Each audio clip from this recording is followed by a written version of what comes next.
지역 맞춤 부동산 세미나 우리 동네 맛동산 자세한 내용은 영상 하단의 링크 혹은 3프로 앱을 통해서 확인하세요. 네, 이제 새해 시장 얼마 안 남아 있고 아마 구독자분들 많이 관심 가지는 게 올해 시장은 나쁘지 않게 마무리되고 있는 모습인데 과연 새해 시장 어떻게 될까 궁금한 분들 굉장히 많으실 겁니다. 그래서 저희가 오늘 또 특별한 게스트를 모셨고요. 오늘 유니스토리 자산운용 손정우 매니저님 모시고 새해 투자 전략 새롭게 한번 설계해 보겠습니다. 네, 안녕하십니까 매니저님. 안녕하십니까. 네. 당황스러우시기 전에 저희 파트너는 잠시 개인적인 시간을 보내러 가셨고 편하게 말씀해 주시면 됩니다. 제가 오랜만에 다시 찾아왔는데요. 네. 제가 7월에 왔었고 처음 왔을 때는 4월에 왔었고 7월에 얘기를 나눴었던 게 AI에 대해서 말씀을 드리면서 특히 시스템 반도체 쪽으로 밸류체인을 말씀을 드렸었는데요. 그게 최근에 시장에 온디바이스 AI로 확산이 되면서 좀 화두가 되고 있습니다. 그래서 그 주제와 함께 내년에 주도주를 어떻게 저희가 찾아가지고 좀 저희가 투자하는 데 있어서 도움을 드릴 수 있도록 준비를 했고요. 네. 네. 제가 실제로 그 매니저님의 기존 방송들을 봤는데 평소에 또 말씀해 주실 때 시원하게 또 명확하게 말씀해 주셔서 굉장히 또 힘이 되더라고요. 네, 오늘 또 저희 퇴근길 라이브 구독자분들 위해서 좀 명확하게 말씀해 주시면 도움 많이 될 것 같고요. 네. 오늘 제가 대략 자료 봤을 때도 굉장히 다양한 주제, 다양한 산업을 좀 업데이트해 주신 것 같은데 첫 번째 주제는 어떤 쪽을 보면 될까요? 우선 세 가지에 대해서 준비를 했는데 주제들을 먼저 접근하기 전에 네. CES 2024로 화두를 한번 던져보려고 합니다. 1월 9일부터 1월 12일에 저희가 CES에 대해서는 투자 포인트를 많이 잡곤 했었는데 네. 아직 한 달 정도 남아있지만 지금부터 좀 눈여겨보실 필요가 있다라고 생각을 하는데요.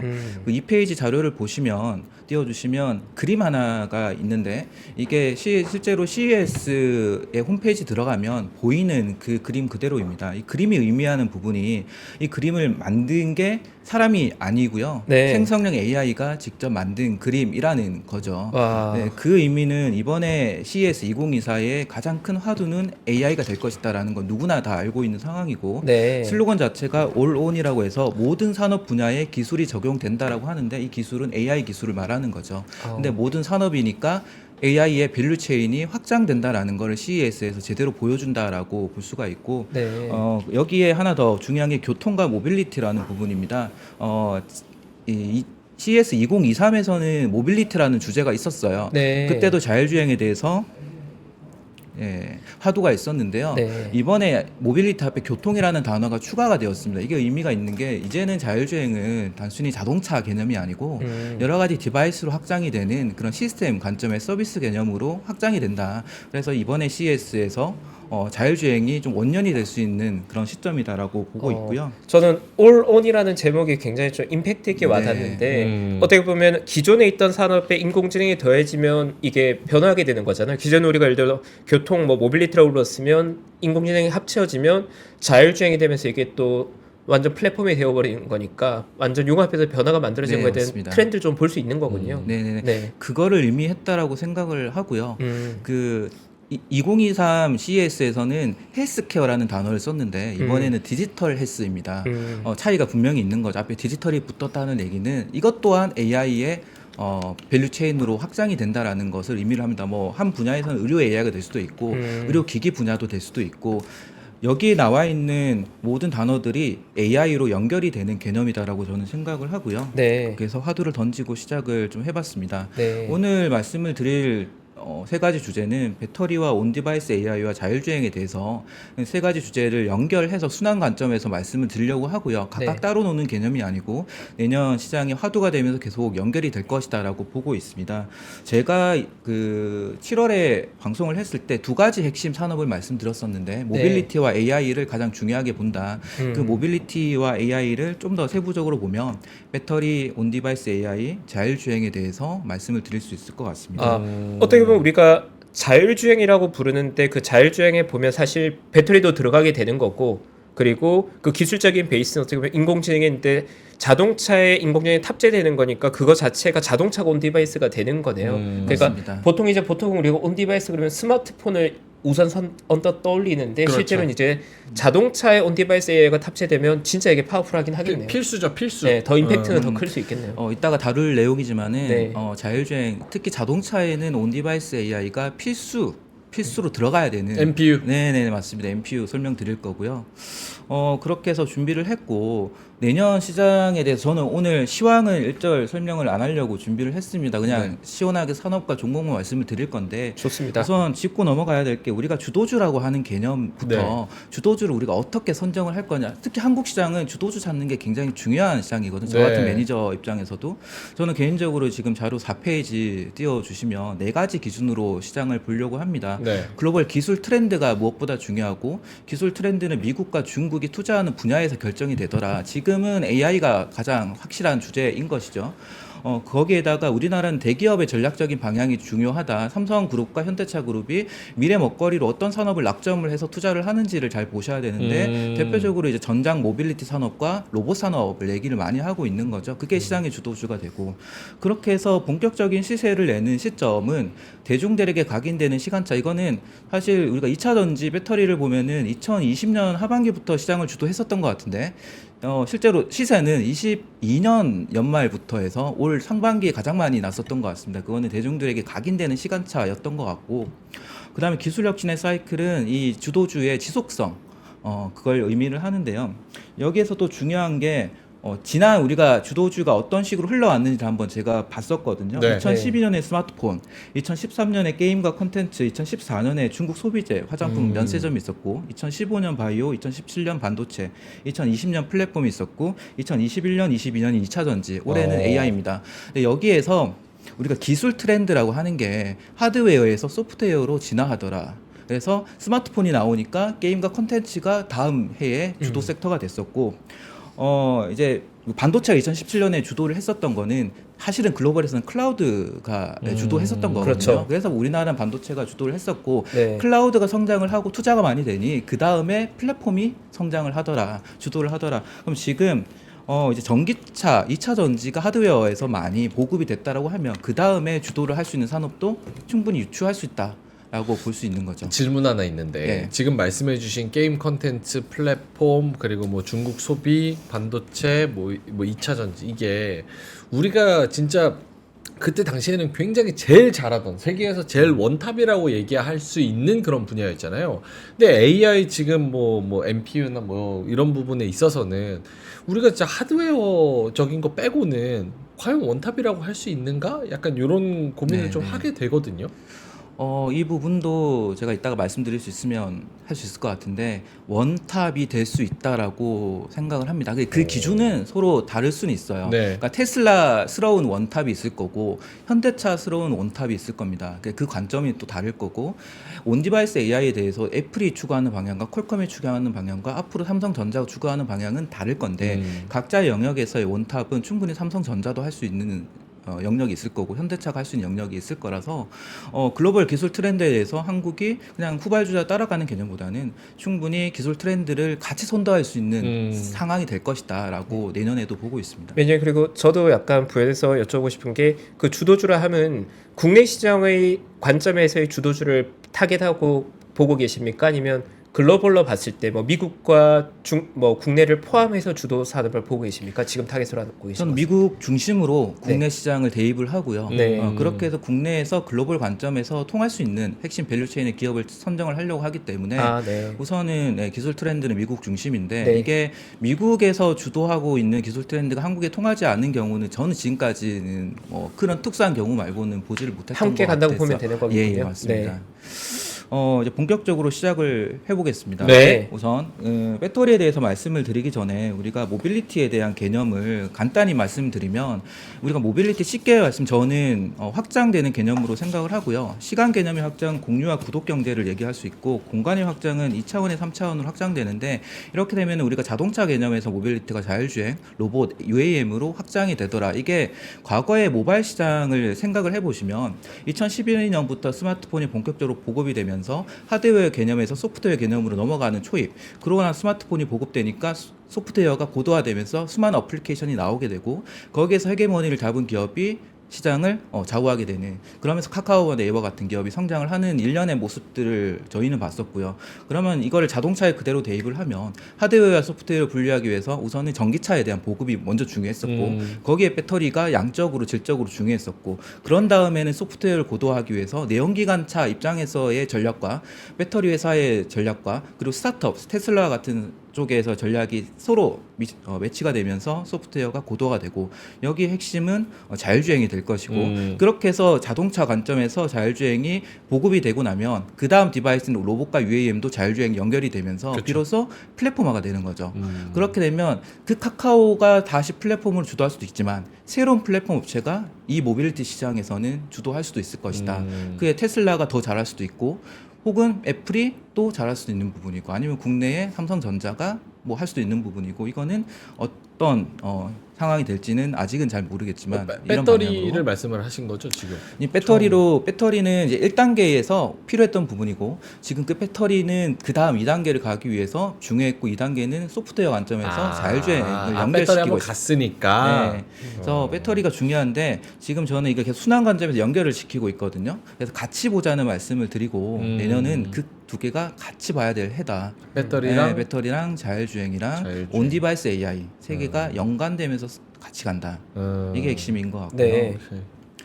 오케이. 배터리 요게 우선순위로 좀 말씀을 해주시면은 더 이해하기 편할 것 같아요. 우선순위는 저는 온디바이스 AI를 가장 기본적인 축으로 두시고, 이게 사실 자율주행에도 적용할 수가 있는 거고 로봇에도 적용할 수 있는 거고, 우리는 지금은 PC 스마트폰에 먼저 보급되는 것을 보실 텐데 그 이상으로 시장이 어떻게 확장이 될 건지에 대해서 미리 상상을 하자라는 개념에서 우선순위는 온디바이스 AI가 1번, 거기에 자율주행, 그리고 배터리는 이제 다시 순환해서 상승을 할 텐데 그때 배터리 내에서 주도하는 흐름은 넥스트 2에서 다른 관점에서 새로운 종목이 주도할 수도 있을 것이다 라고 보고 있습니다. 색깔이 좀 변할 수 있겠네요. 네, 색깔이 좀 변할 수 있다라고 네. 보고 있습니다. 그 부분을 바로 넘어갈게요. 네. 2차 전지 하락 이후 4가지 정리를 했는데 6페이지 메탈 가격 하락해서 실적 둔화되고 글로벌 금리 상승하고 경기 둔화돼서 전기차 수요 둔화되고, 너무나 지겹게 많이 들으신 내용이고, 중국이 너무 치고 올라가지고 한국 배터리 밸류체인 프리미엄이 약화되고 미국 대선 때문에 정책 불확실성이 있다, 너무 많은 얘기를 들으셨는데 이것 때문에 추가적으로 주가가 많이 하락해야 된다라는 거는 별개 저는 생각을 하는 시점입니다. 그러니까 최근에 보면 이런 이슈가 다시 불거지고 더해지고 있지만은 주가의 하락은 완만해지고 있는 것 같아서 뭐 2차 전지가 지금 바닥이다 그런 개념이 아니고요. 이럴 때 우리는 그 다음 단계에 대한 고민을 많이 해야 된다라는 생각에서 7페이지 2차 전지 넥스트 스테이지에 대해서 정리한 게 한 장, 이게 핵심입니다. 저희 캐즘이라는 단어를 많이 쓰는데요. 네. 캐즘을 소비에서 찾지 말고, 물론 소비가 둔화되니 캐즘이라고 하지만 캐즘을 극복하기 위해서 기업이 어떤 전략으로 구체적으로 하는지 기술 측면, 공정 측면에서 거기에 다음 스테이지에서 주도주가 나올 수 있을 것 같다. 얼마 전에 있었죠. 얼마 전에 저희가 산업통상자원부에서 전고체 전지 등 포함해서 차세대 전지 기술 개발에 1,170억 예탁을 통과시켰습니다. 네. 이게 2차 전지 분야에서 13년 만에 예탁 통과된 것이고요. 시장에서는 2차 전고체 전지에 대해서 좀 화답을 했는데 저는 이걸 의미 있게 좀 보고 있고요. 오늘도 뭐 삼성 SDI가 뭐 구조 부서를 좀 변경을 하는 그런 이슈도 있었던 것 같고, 좀 진심으로 보이는 것 같고요. 그래서 삼성 SDI, 테슬라에서 이런 배터리 기술 전략에 대해서 우리는 눈여겨보자. 그리고 캐즘을 극복하기 위한 전환 포인트는 가격 경쟁력에 있고 충전에 있는데, 가격 경쟁력은 단순히 싸게 만드는 게 아니고 원가를 절감하면서 가성비 있는 제품을 만드는 건데, 여기에서 핵심은 공정이라는 거죠. 그리고 소재의 혁신이라는 겁니다. 그래서 여기에서 딱 찍어드리면 CNT 도전제가 앞으로 굉장히 중요한 소재가 될 것 같고요. CNT 도전제. 그리고 공정에서는 건식 전극 공정이 굉장히 중요한 소재가 될 건데, 이 두 가지 소재 모두 삼성 SDI, 테슬라가 최근에 콩코리나 IR에서 많이 얘기를 하는 것들입니다. 네. 그렇게 해서 저런 거 관련된 기업을 얘기하기 좀 어려워요 여기서? 아니요. 매니저님이 충분히 직접 한 거 계신 거죠? 예. 밸류 체인이기 때문에 뭐 추천 근거보다는 그냥 밸류 체인 언급을 드릴 수는 있고요. CNT 도전제를 중요하게 보는 거는 테슬라가 지금 4680 배터리를 양산을 시작을 하는데 지금 1세대 4680인데 내년에 2세대를 만들고 내후년에 3세대를 만드는데요. 2세대의 핵심은 실리콘 음극재가 탑재가 됩니다. 근데 실리콘 임극재는 이꼴 CNT 도전재가 함께 들어가야 되는데 네. 여기엔 SWCNT라고 싱글월이라고 한 CNT가 들어가거든요. 이거는 러시아의 옥시알이 독점하고 있는 거라서 국내에는 CNT를 싱글월로 만들 수 있는 업체가 없었는데 최근에 제이오가 개발에 성공을 해서 양산을 앞두고 있는 거죠. 그리고 이거를 분산으로 해서 도전재를 유일하게 만든 회사가 나노 신소재인 거죠. 일단 그런 중심으로 밸류체인이 형성이 될 것 같고. 근데 지금 4680 말씀하시는 것 자체가 파나소닉의 물량이 있고 LG 엔솔을 아직 안 받았잖아요. 사실은 LG 엔솔이 좀 더 빠르고요. 파나소닉은 내년 하반기 말 정도 이제 1년을 미뤘거든요. 네. 그래서 지금 4680은 파나소닉도 물량을 받고 엔솔도 받고 SDI도 받을 텐데 테슬라 자체적으로 기가 텍사스에서 생산하는 물량이 앞으로 압도적으로 많이 늘어날 겁니다. 자기가 만드는 전기차의 40%는 내재화를 하려고 하거든요. 그래서 여기에서 얘네들이 소재도 많이 들어가겠죠. 그리고 공정 자체를 전국 공정으로 바꾸면 그쪽에 장비를 납품하는 회사는 기속적으로 장비 납품에 따라서 매출이 성장할 수가 있겠죠. 지금 말씀하신 국내 그 CNT 도전제 뭐 요런 기업들은 예. 테슬라가 어디에다 주든 상관없습니까? 아니면 우리 뭐 LG 엔솔이나 이런 데 같이 엮어서 가야 되는 거예요? 그거는 밸류체인이? 미리 개발을 할 때 같이 정하기 때문에 지금 테슬라 쪽은 CNT 도전제까지는 아직은 모르겠고요. 실리콘 음극재 쪽은 국내 기업보다는 지금 다른 쪽 스타트업 쪽으로 수주를 준 상황으로 알고 있습니다. 그래서 네. 향후에는 뭐 이완화도 될 거고 뭐 하겠죠. 네. 그래서 기술적인 트렌드는 이렇게 이해하시면 테슬라의 방향이나 SDI 방향이나 이쪽 소재의 혁신은 도전제 쪽 CNT 도전제가 되는 것 같고 네. 더 나아가 실리콘 음극재가 되는 것 같고 공정 자체가 바뀌는 게 핵심인데 건식 전국 공정 이거는 믹싱, 코팅, 건식으로 다 바뀌거든요. 믹싱 만드는 윤성 FNC가 있고 코팅을 하는 CIS랑 PNT가 있는데 이 건식 전국 공정은 또 CIS가 지금 개발하고 있는 게 전고체 전지까지 같이 맞물려서 있습니다. 그래서 같이 밸류 체인을 보시면 될 것 같습니다. 알겠습니다. 이 정도 배터리 좀 간단히 핵심 정리했고 네. 배터리 질문 없습니다. 없어요? 네, 세 가지 섹터를 저희가 다룰 거니까 일단 시간이 없긴 한데 정말 짧게만 정말 짧게만 정말 짧게만 진짜 짧게만 결국 그러면 투자자들 관심을 가지는 건 기존 2차 전지 배터리에서 전고체 전지로 넘어가게 되면 지금 같은 경우에는 사실 LG와 삼성 대격으로 LG 엔솔이 조금 더 앞서가 있잖아요. 전고체 쪽으로 넘어가게 됐을 때 SDI와 LG 엔솔 솔루션이 가져간 마켓을 어느 쪽이 더 잘 준비하고 있는가에 관심이 많은 것 같거든요. 맞습니다. 그게 오늘 시장 좀 보여준 것 같은데요. 네. SDI가 최근 IR까지도 2027년 양산 일정을 변경하지 않고 있습니다. 자신감이 있다라는 표현인 것 같고 오늘 이제 부서 변경도 했고 이제 이 양산을 준비하기 위해서 올해 3월에는 파일럿 라인 준공을 하고 6월에 샘플 제작 성공하고 지금 테스트를 하고 있거든요. 테스트 결과가 괜찮은 상황인 것 같아요, 듣기에.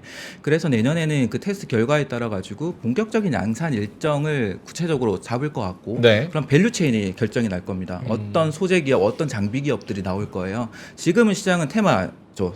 솔직히 뭐 전고체 하면 이것저것 저것 다 가는데 실제로 삼성 S라인에 어떤 장비가 들어가고 어떤 소재가 들어갔는지 구체적으로 아는 사람이 사실 거기엔 엔지니어 말고는 없을 테니 그게 결정이 나고 나서는 핵심 기업들이 나오게 될 거고 SDI가 27년 양산을 성공을 하면 전 세계에서는 도요타도 27년, 28년 하고 있는데 가장 빠를 것 같습니다.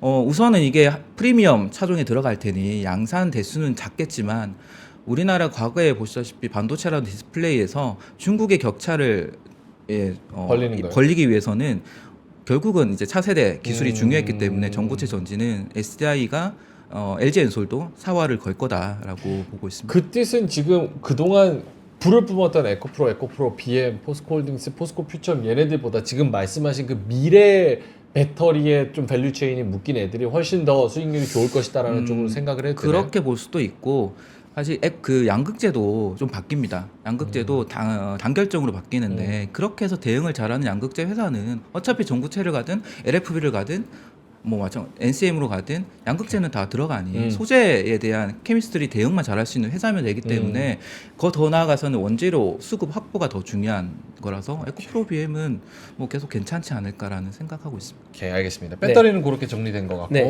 이어가시죠. 네. AI 쪽 온디바이스 AI로 넘어갈 텐데요. 네. 오늘 중요한 화두가 하나 나왔습니다. 제미나이라고 저는 이게 제미니로 읽었거든요. 제미니. 제미나이라고 제미니. 하더라고요. 네.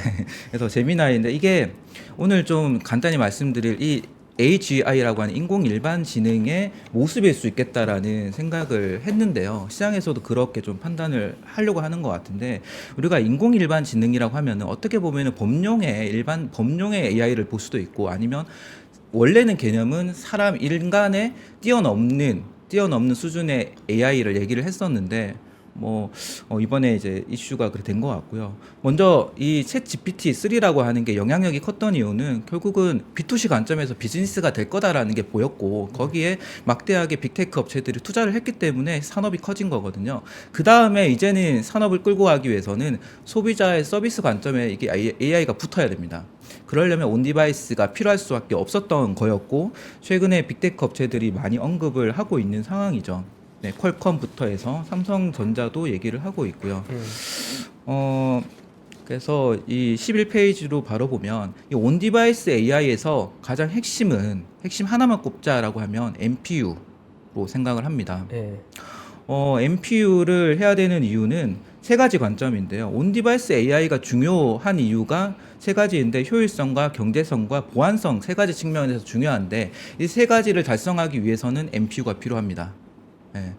특히 효율성과 경제성을 모두 잡는다라는 개념은 네. 우리가 성능을 올리면서 전력은 떨어뜨려야 되고 비용은 떨어뜨려야 되는 그 트레이드 오프 관계에서 달성을 하기 위해서는 GPU로 안 되기 때문에 NPU로 해야 된다라는 거고 여기 저희가 투자를 하려고 보면 국내에서 NPU를 잘 만드는 회사가 있어요. 근데 상장 기업이 없어요. 네. 예, 제가 알기로도 비상장 기업으로 리벨리온이나 사피온이나 피리오사 같은 업체들은 이미 양산을 하고 납품도 하고 있는 업체들이 있기 네. 때문에 글로벌에서 어떤 특수한 성능에 대해서는 엔비디아를 앞서는 부분도 있습니다. 예, 그거는 온디바이스가 최적화가 되어 있는 NPU라는 거죠. 근데 비상장이기 때문에 최근 시장의 화두는 그래서 이 비상장 기업을 투자할 수 없으니까 상장 기업 중에서 찾자 이렇게 된 거거든요. 그래서 NPU에 관련된 IP를 보유한 업체들을 보자 해서 칩스앤미디어, 오픈에지 테크놀로지, 퀄리타스 반도체 같은 기업들이 주도를 했었던 모습이다라고 보실 수가 있습니다. 네, 사실 지금 나오고 있는 주제들 하나하나가 워낙 중요한 주제라서 저도 내용을 들으면서 계속 플러그를 따라가고 있는데 일단 온디바이스가 굉장히 이제 임팩트 있어진 게 어젯밤에 이제 구글이 제미나이를 네. 발표했는데 네. 이게 놀라운 게 기존에 우리가 GPT를 런칭했는데 GPT의 성능이 뛰어나긴 하지만 텍스트로 소통했는데 이 제미나이가 텍스트, 비디오, 음성 다 인식하거든요. 근데 이런 제미나이 나노라는 아이가 있는데 나노가 스몰에서 이 스마트폰 디바이스 아마 들어오게 될 것 같은데 라이트한 거. 네, 그럼 그런 게 휴대폰에 딱 들어오면 어떤 일이 발생하냐면 제가 휴대폰 들고 가고 있으면 휴대폰이 나한테 말할 수 있어요.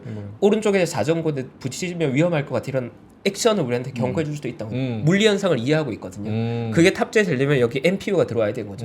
지금 이제 CPU랑 GPU만 들어와 있고 물론 NPU 들어와 있거든요. 아주 작은 부분으로 들어와 있는데 이제 제미나이 나노 같은 거 돌려 NPU가 엄청 크게 들어와야 되는 거거든요. 근데 너무 좋은 건 국내 리벨론이나 퓨리오사 네. 같은 곳들이 만든 NPU 성능이 인공지능 연산 능력은 엔비디아 GPU보다 더 뛰어나대요. 같은 레벨로 설계하면. 그리고 네, 되게 이건 엄청 중요한 임팩트 있는 사건이 될 그렇죠. 것 같아요. 앞으로 재미나이 보니까 미래니까. 저도 소름이 돋더라고요. 네, 저도 그랬습니다. 네. 되게 중요하게 정리를 되게 잘 해주셨는데요. 그래서 앞서 AGI로 제가 화두를 시작을 했었던 게 제미나이가 어쩌면 그게 될 수 있겠다라고 하는 게 가장 최상단 모델부터 해서 나노까지 저희가 그 범용스러운 그러면서 특수한 그런 AI를 다 구현을 할 수가 있는 거잖아요. 이게 서버 AI로 쓸 수도 있지만은 온 디바이스 AI로 쓸 수 있는 거잖아요. 네. 예, 그런 의미에서 중요하고 앞서 이제 뭐 여러 가지 우리가 이미지, 텍스트 이런 것들 다 받아들일 수 있다고 하는데 우리가 인간스럽게 AI를 만들려면 인지를 하는 과정에서 텍스트만 보는 게 아니고 이걸 이미지든 음성이든 영상이든 다 인식을 해가지고 우리가 그걸 가지고 판단을 했을 때 더 정확하게 판단을 할 수가 있거든요. 추론도 인간스럽게 그렇죠. 하고. 네, 그렇게 되는 거죠. 그거를 애초에 태생부터 제미나이는 멀티 모달 방식으로 했었던 거죠. 그래서 잘할 수가 있었던 거고 이게 되게 의미 있는 전환이 됐다라고 보고 있습니다. 네. 그래서 저 진짜 궁금한 게 제가 보기에도 제미니라고 읽어도 될 것 같아요. 제미나이를 읽는 게 원래 맞는 발음이에요. 제미나이가 원래 영어 표현이라고 그렇다고 하긴 하는데 어. 뭐 원래 K 스탠다드 아닙니까? 네, 국내에서 근데 우리가 제미니, 제미나 약간 헷갈려하는 것 같더라고요. 제미니로 가시죠. 네, 잼민이로 가시죠. 잼민이로 하시죠. 장난도 치는데 옆에 네. 자전거 오고 있어요. 피하면 농담이에요. 이렇게 잼민이랑 잼민이처럼. 미안해요. 됩니다. 뭐 네, 저희끼리 알아들으면 되는 거죠. 오케이. 네. 오케이. 그래서 그런 부분이 나왔다는 네, 거. 온디바이스 AI가 시스템 반도체에 연결이 되면서 시장을 주동을 하고 있고 앞서 IP 업체들 설명을 드렸고 디자인 하우스가 파운드리랑 연결하는 관점에서 중요성이 높아지고 있죠. 기존의 삼성전자 고객사들을 보면 가장 비중이 높은 게 자체 그냥 물량이 제일 많습니다. 아시겠지만. 근데 이제는 이런 MPU라든지 여러 ASIC 반도체의 설계가 늘어나게 되면 파운드리 단에서의 삼성전자도 고객사 확보하는 게 다양하게 많아질 테니 디자인 하우스의 일감이 많아진다라는 게 첫 번째 포인트. 삼성전자가 일감을 내려준다 그랬을 때 여러 업체들이 낙수 효과가 생긴다 해서 뭐 국내에는 그 가온칩스가 있고 AD 테크놀로지, 코아시아 같은 기업이 있고 네. TSMC 쪽은 에이직 랜드가 있죠. 각자의 그런 디자인 하우스가 성장을 할 것이다라고 볼 수가 있고요. 국내 삼성 디자이너 수가 예전에 5개 정도 지금 더 늘어났나요? 예, 8개 중에 8개. 상장사가 몇 개 정도? 상장사가 원래는 지금 총 4개, 5개였나? 근데 네, AD테크가 시총이 제일 큰가요 지금은? 제가 지금 기억이 안 나요. 아, 가온칩스가 커진 것 같기도 하고. 네, 거의 예, 비슷했던 것 예, 같아요. 맞습니다. 네. 네, 그런 게 지금 시장이 주도를 하고 있고요. 근데 디자이너스는 사실 그 마진율이나 이렇게 좀 밸류 받는 프리미엄 받는 게 좀 낮죠? 예. 아. 그거를 간단히 말씀드리면 그러니까 팹리스는 내가 내 능력으로 설계를 해서 비즈니스를 만든다라고 이해를 하시면 디자인 하우스는 삼성전자가 내려주는 비즈니스를 한다라고 개념은 갑을 관계를 좀 생각을 해보시면 어쨌든 갑의 개념으로서 비즈니스를 만들어야 마진이 높은데 디자인 하우스는 그런 관점이 좀 있는 거죠. 그래서 시총이 많이 커지기 어려운 것 같아요. 그냥 네. 큐가 많이 늘어나주면 그거 큐가 많이 늘어나고 네. 그러면 고객사가 일감이 많이 늘어나는 그런 측면에서 유리하다. 어떤 게 좀 경쟁력 있고 괜찮습니까? IP하고 뭐 디자인 하우스하고 팹리스하고 뭐 저는 사실 IP도 단점은 뭐냐면 볼륨 확장이 제한적이에요. 그러니까 IP의 매출원을 라이센스를 받아 라이센스 피를 받고 나중에 양산이 돼서 로열티 피를 받아야 되는데 양산될 때까지 2, 3년의 그 일종의 캐즘을 겪어야 되고요. 라이센스를 받는데 이 금액이 너무 작아요. 그래서 궁극적으로 이 시장이 커지면 일본 MPU를 만드는 팹리스 업체인데 그 MPU가 아니더라도 그 안에 SoC 안에 들어가는 여러 IP 말고도 그 SoC 자체를 팹리스로 만들 수 있는 회사. 그래서 팹리스를 가장 중요하게 보고 우리나라가 팹리스가 굉장히 약했던 국가였는데 일밸류부터 해가지고 팹리스가 성장하는 회사들이 많이 보이는 것 같아요. 그래서 그쪽에 좀 초점 맞추시면 좋을 것 같고요. 근데 우리나라가 팹리스 해가지고 미국이나 이렇게 좀 세계 글로벌 기업들이랑 경쟁할 수 있는 그 기술력이 확실히 있어요? 그게 없었는데 이제 지금 리벨론이나 퓨리오사 같은 것들이 되게 네. 아웃퍼프한 거죠. 근데 그 개발자분이 대부분 메이저에서 배우다가 내려가신 분들 계시더라고요. 아 그렇구나. 그게 시장이 초기거나 굉장히 메이저한 시장만 있으면 사실 제일 잘하는 애가 다 먹는 시장일 확률이 높은데 지금처럼 AI는 온디바이스로 가게 되면 이것도 여러 가지의 커스터마이징된 AI가 필요한 거죠. 거기에 대한 커스터마이징된 MPU가 필요하다 보니까 팹리스도 여러 가지 종류가 나올 수가 있는 겁니다. 맞아. 네네네. 오케이 알겠습니다. 그건 그렇고 마지막 네. 하나 남았죠. AI 제일 중요한 게 있어서 네, 이어가시죠. 삼성전자의 온디바이스 AI에 대해서 말씀을 드리려고 합니다.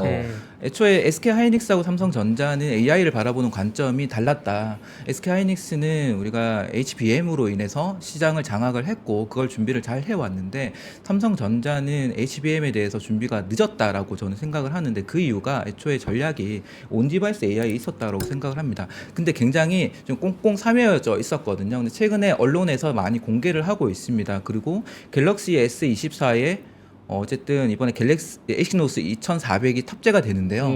이게 S22부터 아웃됐습니다. 퀄컴의 스냅드래곤이 다 가져갔고 그렇죠. 2년 만에 들어가는 건데 중요한 거는 그래서 얼마가 팔릴 거냐 이것보다는 제가 생각하는 중요한 거는 앞으로 저전력 고성능 AP는 모든 디바이스 확장에서 핵심 프로세서가 될 겁니다. 이거를 가장 여러 가지 디바이스에서 잘하는 회사가 퀄컴이고요. 그래서 해외 주식 투자하시는 분들은 특히 퀄컴을 눈여겨보시는 게 좋을 것 같고 네. 삼성전자가 AP에서 경쟁력을 증명을 하면 결국 다양한 디바이스에서 개발을 할 수 있는 속도를 낼 수가 있습니다. 그러면 전장에는 로봇으로 확장이 되겠죠. 그랬을 때 거기에 같이 연결되는 회사들이 실질적으로 수혜가 커질 것 같다. 그래서 차량용 이미지 센서를 제품 우리 아이소셀도 있고 IVI용도 칩 엑시노스 오토라가 있는데요. 이거 두 개 다 웨이퍼 단의 테스트를 한 업체가 두산 테스트합니다. 그래서 주가 보시면 아실 거고 그리고 이런 칩들을 공동으로 마케팅하고 개발한 업체가 넥스칩이라고 있어요. 그래서 그런 업체들이 수혜 폭이 갈수록 삼성전자의 전략에 따라서 커질 것이다라고 좀 생각해 볼 수가 있습니다. 네. 중요한 트렌드 변화죠 국내에서는. 네. 사실 삼성전자가 방향을 다 끌고 가는 거니까요. 네. 네. 이어서 저희 시간이 얼마 없다가 바로 다음 트렌드로 네. 넘어가시죠. 마지막은 자율주행입니다. 자율주행은 내년에 이제 에이다스가 유럽에 7월부터 출시되는 모든 신차에 의무 장착이 되는 것부터 시작이 되고요.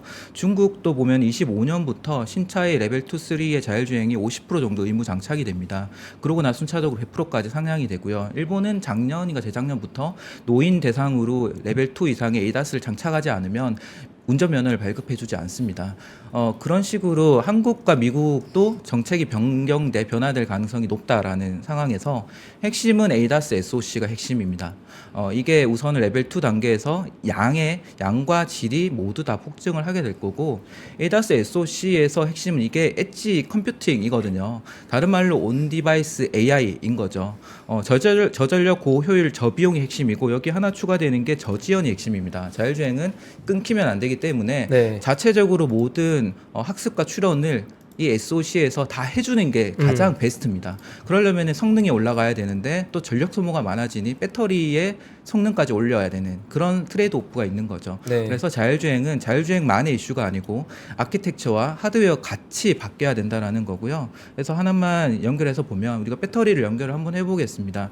그러니까 기본적으로 우리가 완전 자율주행을 가정을 하고 전력 소모를 한 1000W 정도를 쓴다고 하면 그 아래쪽 도표를 보시면 주행거리 500km를 유지를 하려고 하면은 필요한 배터리의 에너지 밀도는 100kWh 정도가 됩니다. 지금 평균적으로 글로벌에서 한 70kWh에서 80kWh가 배터리 에너지 밀도이기 때문에 대략 한 30kWh의 추가적인 배터리 에너지 밀도 상향이 필요합니다.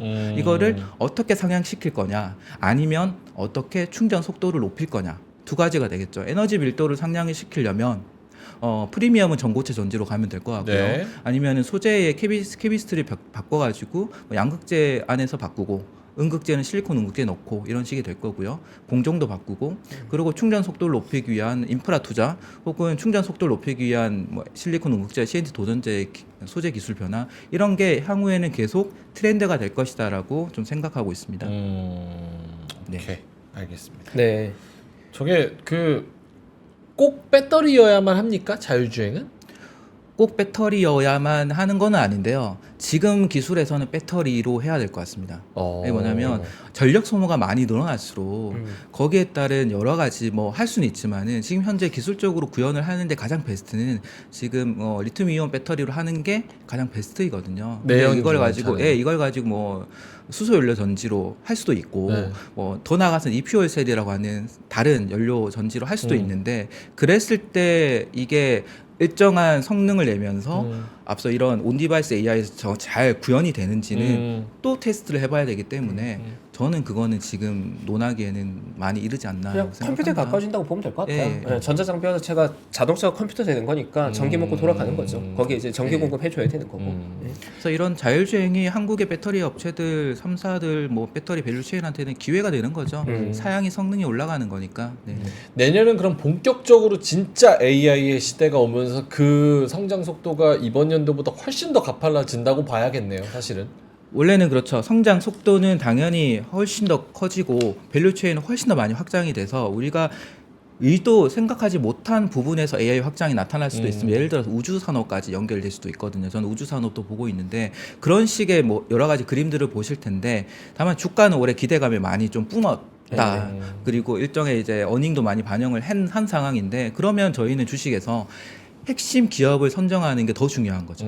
그래서 오늘 여러 가지 말씀드렸던 것 중에서 트렌드에서 핵심 기업을 찾아내시는 게 중요하다고 생각합니다. 그 키가 지금 말씀에 굉장히 중요한 것 같아요. 지금 우리가 언급한 트렌드가 문제는 올해 어느 정도 가격에 하이프되어 있는 상태다 보니까 네. 트렌드는 분명히 이 방향으로 가는데 옥석 가리기를 잘 해야 된다. 네, 어느 정도 약간 과열구매로 가 있는 애들도 있으니까 변동성에 대비하면서 좋은 걸 모아가면 되겠네요. 네. 맞습니다. 네. 1분 정도 여쭤본다면 예. 플레이베이스님이 이거 저도 궁금해서. 근데 주도주가 될 거라고 생각했던 회사나 섹터가 실제 주도주가 된 경우, 그리고 주도주라고 예상 안 했던 회사나 섹터가 주도주로 뜨는 비율, 이런 것들 확률이 어떻게 되는지. 제 개인적으로 네. 제가 주도주로 생각을 했었던 게 주도주가 됐던 확률이 좀 더 높았었던 것 같고요. 문제는 그 주도주라고 생각해서 주도주 내에서 핵심 기업이라고 저는 예를 들어 이제 밸류체인을 한 5개를 골랐는데 네. 한두 개를 샀는데 그게 진짜 핵심 기업이 안 될 확률은 더 높았던 것 같아요. 그래서 정말 핵심 기업을 찾는 게 쉽지는 않아요. 그래서 더 기술 트렌드에서 파고 들어갔던 것 같고 현업의 얘기를 많이 들었던 것 같은데 그 오차가 최근까지는 많이 줄어들고 있는 것 같고 오늘 언급드렸던 기업들이 오차를 좀 많이 줄이는 기업들이지 않을까 그렇게 생각하고 있습니다. 그러니까 사실 섹터를 맞추는 건 매니저님이 많이 접근하는데 네. 그 섹터 내에서 내가 생각에는 A군 쪽이 가장 파워풀하다고 생각했는데 의외로 이제 B군이 핫하거나 이런 경우가 종종 있죠. 그거 되게 어렵잖아요. 네, 그게 어렵습니다. 네, 근데 수익은 거기서 차별화가 되거든요. 맞습니다. 네. 1분만 더. 네, 네. 하시죠. 지금 우리가 지금 보기에는 2023년에 얘네 내년에도 가겠다, 주도 섹터 그래도 가능성 있다라고 생각하는데 내년에 의외로 좀 안 될 수도 있을 것 같은 그런 섹터도 혹시 있습니까? 지금 주도주인데 내년에 힘이 상대적으로 약할 수 있는 그러니까 이런 올해 의미일까요? 핫했는데 내년에는 요게 기대보다는 조금 언더퍼폼할 수도 있을 것 같다. AI 밸류 체인에서 실적으로 증명하기에 다소 시간이 걸리는 혹은 이게 글로벌 관점에서 좀 제한적인 부분이 될 것 같은데 저는 소프트웨어 쪽 아하. 그 되게 많은 기업들이 있거든요. 소프트웨어 그러니까 자체적으로 생성형 AI를 개발하는 업체도 있고 그걸 가져와 가지고 자기 소프트웨어 입히는 애도 있고 그걸 가지고 또 다른 밸류 체인을 만드는 애들도 있는데 다 포함해 가지고 이거를 국내 안에서 성공을 하는 거는 저는 큰 의미는 없는 것 같습니다. 이미 네이버가 주가가 못 가고 있는 상황처럼 글로벌에서 통할 수 있다라는 거는 좀 힘든 부분이지 않을까. 과거에도 소프트웨어가 글로벌에서 통하는 거는 쉽지는 않았었거든요. 네. 그래서 다만 그 중에 한두 개, 몇 개는 대박이 날 수 있는 것들은 분명히 있습니다. 감사합니다. 오케이. AI 소프트웨어 그 중에서 실적으로 증명을 하는데 좀 오래 걸릴 것 같은 기업들은 혹시나 또 그런 위험성이 있다. 알겠습니다. 말씀을 너무 네, 잘해주셔가지고. 매니저님 7월 이후로 처음 오셨다고 하는데 좀 자주 좀 오시죠? 네. 제가 자주 보고 싶은데 네. 잘 안 불러주셨어요. 알겠습니다. 회사 바로 앞이잖아요, 그렇죠? 예. 저희 그 김정현 네, 본부장님이랑 본부장님 같이 매일 계시고요. 그- 어차피 여기 매일 오시니까. 정기적으로 한번 함께 한번 하시죠. 네, 너무 좋아요. 깔끔하게 딱 떨어져서 큰 그림 한번 그려보시죠, 같이. 예. 좋습니다. 자, 알겠습니다. 심층 인터뷰 오늘 2024년 주도주 찾기에 그 디테일을 말씀해주신 유니스토리 자산운용의 손정우 매니저님이었습니다. 고맙습니다. 고맙습니다. 감사합니다. 자, 네. 내년에 주도주. 맞아요. 내년에 주도 인물은 알 것 같아요. 최파고. 최파고지, 최파고. 네, 최선을 다하겠습니다. 네, 알겠습니다. 내년도 아마 시장에 대한 관심도 굉장히 많을 것 같고요. 내년도가 특히나 또 그 옥석 가리기 좋은 섹터 안 좋은 섹터의 수익 노력자가 클 것 같아요. 왜냐하면 다 같이 가기에는 자기 그렇게 좋을 가능성이 별로 없거든요. 그럼 내년에도 주도 섹터만 갈 거니까 그 섹터 우리가 잘 골라서 거기서 좋은 기업을 같이 한번 찾아보시죠. 함께. 좋습니다. 네. 그 재민이를 열심히 공부하신 것도 본인의 경쟁자라고 생각해서 그런 거 아닙니까? 맞습니다. AI도 트렌드가 자꾸 변하고 있어요. GPT 강력한데 제미나이는 더 강력해요. 네. 내년에 또 GPT-4인가 나오잖아요. 맞습니다. 자, 오케이, 알겠습니다. 자, 그럼 저희도 이만 여기서 물러가도록 하겠고요. 좋은 밤 보내시고요. 맛있는 거 많이 드시고 편안한 밤 되시길 바라겠습니다. 저희는 내일 다시 돌아오겠습니다. 고맙습니다. 감사합니다. 장 시작 전부터 종료까지 쏟아지는 수많은 뉴스와 정보들. 이 중에서 어떤 것이 투자에 정말 도움이 되는 정보일까요? 3프로의 증시 셔터맨 박근영 마스터가 직접 정보를 선별하고 투자의 힌트를 드립니다. 시간도 아끼고 투자 아이디어도 얻는 시간, 박근영 부장의 마켓 힌트와 함께 하세요. 자세한 사항은 3프로TV 앱과 홈페이지를 확인하세요.